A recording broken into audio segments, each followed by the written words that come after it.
നമ്മുടെ എല്ലാവരുടെയും മനസ്സിൽ IPL എന്ന് കേൾക്കുമ്പോൾ ഒരു കാര്യമാണ് വരുന്നത്, ക്രിക്കറ്റ്. വമ്പൻ കളികൾ, വമ്പൻ താരങ്ങൾ, ത്രസിപ്പിക്കുന്ന ആവേശ പോരാട്ടങ്ങൾ.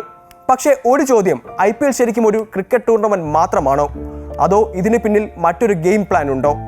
ഒരു 7000 കോടി രൂപയുടെ ടാക്സ് സേവിംഗ് മെഷീൻ ഇത് തന്നെയാണ് IPL. കമ്പനികൾ IPLന്റെ സ്പോൺസർമാർ ആകുന്നു, അഡ്വർടൈസിംഗിനായി കോടികൾ ചെലവഴിക്കുന്നു. ഫ്രാഞ്ചൈസികളാകട്ടെ പല കാര്യങ്ങൾക്കായി കോടികളുടെ ഇടപാടുകൾ നടത്തുന്നു. ഇതെല്ലാം ഇവരുടെയൊക്കെ ബിസിനസ് ചെലവാക്കി കണക്കാക്കുന്നു. ഇതിന്റെ ഫലമായി നികുതി കുറയും. ഉദാഹരണത്തിന് ഒരു കമ്പനിയെ എടുക്കാം. അവർ IPLൽ ഒരു ടീമിനെ സ്പോൺസർ ചെയ്യുന്നു, അതിനായി കോടികൾ ചെലവാക്കുന്നു. പക്ഷെ അവ ചെലവായതുകൊണ്ട് അതിനുമേൽ നികുതിയില്ല. അതാണ് ടാക്സ് പ്ലാനിംഗ്.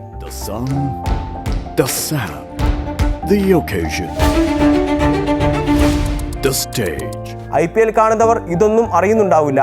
പക്ഷേ ബിസിനസ് ലോകത്തുള്ളവർ ഇത് ബിസിനസ് ഓഫ് ക്രിക്കറ്റ് ആണ്. IPL എല്ലാവർക്കും വെറും കളി മാത്രമാണ്. പക്ഷേ അതിനേക്കാൾ വലിയ ഗെയിം അക്കൗണ്ടിങ്ങിലും ടാക്സ് മാനേജ്മെന്റിലുമാണ് നടക്കുന്നത്. അങ്ങനെ അടുത്ത വട്ടം IPL കാണുമ്പോൾ ഒരു ചോദ്യം മനസ്സിലുണ്ടാകട്ടെ, ഇവിടെ വാഴുന്നത് ക്രിക്കറ്റ് താരങ്ങളോ അല്ലെങ്കിൽ ഫിനാൻഷ്യൽ പ്ലാനർമാരോ?